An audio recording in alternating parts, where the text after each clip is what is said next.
తెచ్చి ఇవాళ మన గుదిబండలాగా చేశారు. అవి కేంద్ర ప్రభుత్వ ఆధీనంలో ఉంటాయి. కార్పొరేట్ సంస్థల ద్వారా మనకి ఇప్పిస్తూ ఉన్నారు. కార్పొరేట్ సంస్థల సబ్సిడీ కార్పొరేట్ సంస్థలకి జేబీఎం ఎలక్ట్రాలకు ఇస్తూ ఉన్నారు, ఆర్టీసీకి ఇవ్వకుండా. ఈ గవర్నమెంట్ ఏమో మరి వాళ్ళకి ఆ గవర్నమెంట్కి సంబంధించిన స్కీమ్ని లేని ఇబ్బందులు పడుతూ ఉన్నాం, డిపోలు ఇస్తూ ఉన్నాం. మీరు నిజామాబాద్ 2 డిపో చూసినట్టుంటే స్వాధీనం చేసుకున్నారు. మళ్ళీ ఐదుకి మనం కిలోమీటర్కి మనకు డబ్బులు ఇస్తాం. ఆ బస్సుల మీద ప్రైవేట్ వాళ్ళు చేస్తారు, ఏది లేదు. కాబట్టి సమ్మె చేయాలని, ఆర్టీసీని పరిరక్షించుకోవాలని చెప్పి ఆర్టీసీ మనుగడ దెబ్బతిన్నది.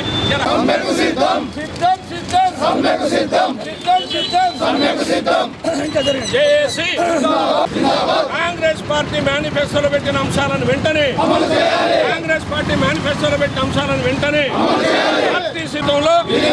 ఆర్టీసీ ఉద్యోగులను ప్రభుత్వంలో, ఆర్టీసీ కార్మికులు రావాల్సిన 2 PRCలను వెంటనే ఆర్టీసీ ఉద్యోగులతో సమానంగా ఎలక్ట్రిక్ బస్సులను ప్రభుత్వమే కొనియాలి. ఎలక్ట్రిక్ బస్సులను ప్రభుత్వమే ఆర్టీసీ కొనియాలి. ఎలక్ట్రిక్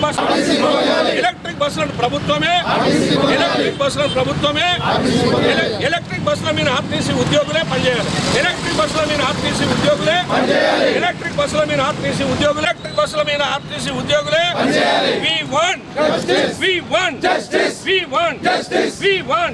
సమస్యలను వెంటనే జవాబు చెప్పాల్సిన పరిస్థితి వచ్చింది. ఇవాళ ఈ యొక్క ప్రభుత్వం పాలనా ప్రభుత్వం, ప్రజాప్రభుత్వం అని చెప్పుకుంటున్న ప్రభుత్వం ఆర్టీసీ వాళ్ళు సమ్మె నోటీస్ ఇస్తే శిక్షణం. ఇవాళటి వరకు ఈ ప్రభుత్వం ఎందుకు చర్చలకు పిలవట్లేదు, ఎందుకు మాట్లాడట్లేదు? యాజమాన్యం అలా 32 అంశాల మీద సమ్మె నోటీస్ ఇవ్వడం జరిగింది. సమ్మె 21వ తారీఖు అర్ధరాత్రి, 22 ఉదయం ఫస్ట్ బస్ నుంచి సమ్మె తథ్యంగా జరగాలని చెప్తా ఉన్నాం. ఇవాళ ఈ ప్రభుత్వం వచ్చినప్పుడు వాగ్దానం చేసింది, ఎన్నికల మేనిఫెస్టోలో కాంగ్రెస్ పార్టీ పెట్టి 6 అంశాలు. ఆర్టీసీ ఉద్యోగులను ప్రభుత్వంలో విలీనం చేస్తాం, PRCలు ఇస్తాం, రిటైర్డ్ వాళ్ళ బకాయిలు ఇస్తాం, అట్లాగే కొత్త బస్సులు కొని ఆధునీకరణ చేస్తాం, యూనియన్లను పునరుద్ధరిస్తాం, ఆర్టీసీ సంక్షేమ పథకాల డబ్బులు వాడుకున్నాయని కూడా రిటర్న్ ఇస్తాం అని చెప్పి వాగ్దానం చేసిన దాని మీద కాంగ్రెస్ పార్టీ స్టాండ్ అయింది. ఇవాళ 2.5 సంవత్సరాలైనా మాట మారడంలో ఆంతర్యమైంది. ఎలక్ట్రిక్ బస్సులు తీసుకొచ్చారు, బస్సులు కొనిస్తా అంటున్నారు.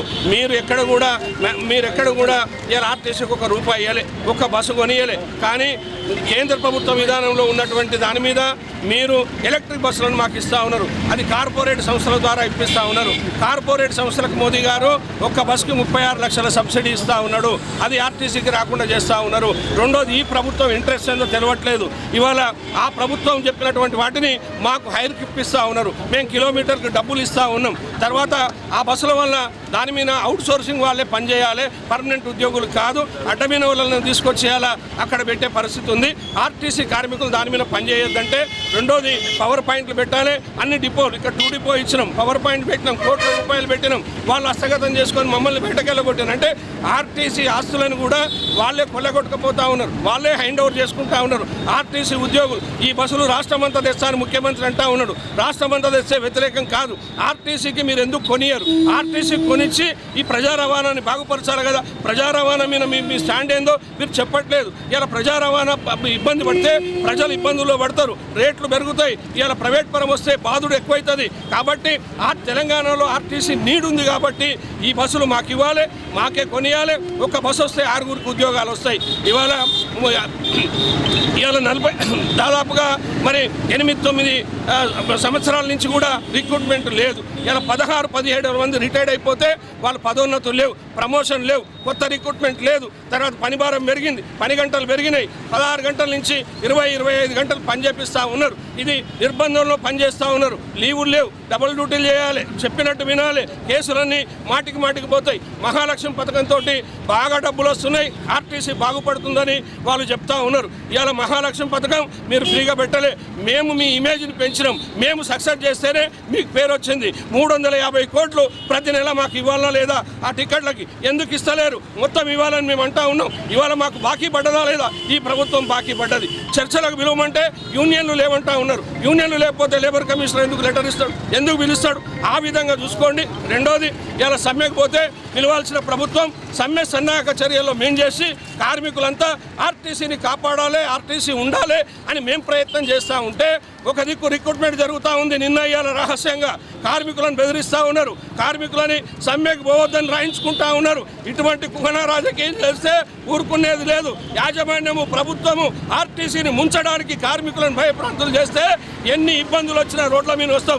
మళ్ళీ ఒక తెలంగాణ ఉద్యమం లాగా వస్తుంది. వంట వార్పులతో రోడ్ల మీద ఎక్కుతాం. ఇలా ప్రజల మద్దతు ఉంది, ప్రయాణికుల మద్దతు ఉంది, అన్ని పార్టీల మద్దతు ఉంది, మేధావుల మద్దతు ఉంది, మీడియా మద్దతు ఉంది. కాబట్టి ప్రభుత్వం ఇప్పటికైనా భేషజాలాలు పోకుండా పిలిచి మాట్లాడి లెటర్ ఇచ్చి, ఇవాళ ముఖ్యమంత్రి గారు ఇష్టం వచ్చినట్టు మాట్లాడుతూ ఉన్నాడు. మాటలు పక్కకు పెట్టి లెటర్ ఇచ్చి ప్రజాస్వామ్యంగా ప్రజాపాలన ప్రభుత్వం మమ్మల్ని పిలిచి మాట్లాడి సెటిల్ చేసి సమ్మె జరగకుండా చూడాలి. సమ్మె జరిగితే ఈ ప్రభుత్వమే బాధ్యత వహించాలి. సమ్మెకి మేము సిద్ధంగా ఉన్నామని చెప్పలేస్తా ఉన్నాం.